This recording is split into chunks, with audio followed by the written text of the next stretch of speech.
आज नागपुर के NMC office में पंकजा मुंडे ने अभिजीत चौधरी के साथ मुलाकात की। उन्होंने बताया कि नागनदी जैसे अन्य विषयों पर आज वो चर्चा करेंगे।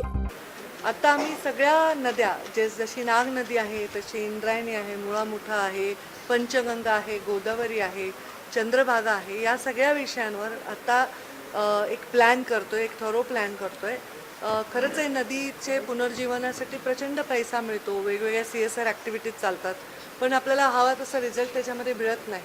आणि म्हणून माझं मंत्री म्हणून हे मत आहे जे मी डिपार्टमेंटशी शेअर केलं आहे की जसं नॅशनल हायवे असतात, स्टेट हायवे असतात, तसं नद्यांना सुद्धा एक प्रॉपर्टी स्टेटची किंवा नॅशनल प्रॉपर्टी म्हणून ट्रीट करून त्यांच्या स्वच्छतेचं, त्यांच्या मेंटेनन्सचं अशा प्रकारचं एक प्लॅनिंग आम्ही सगळ्यांनी थरो करायला पाहिजे।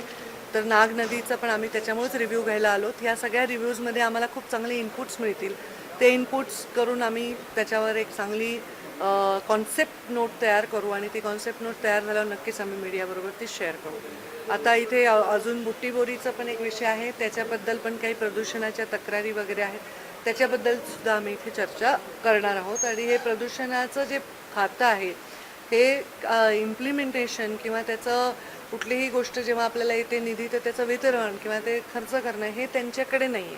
त्यांच्याकडे फक्त दाखवून देणं आहे की हे इथे प्रदूषण आहे, नोटीस देणं आहे। ह्याच्या पलीकडे हे खातं जावं आणि त्याच्यामध्ये नोटीस न देता त्याच्यामध्ये अंमलबजावणीसाठी सुद्धा आमचं खातं काम करावं। ह्याच्यासाठी आता खूप डिझाईन करणं किंवा त्या खात्याला रिस्ट्रक्चर करणं हे आमचं चालू आहे।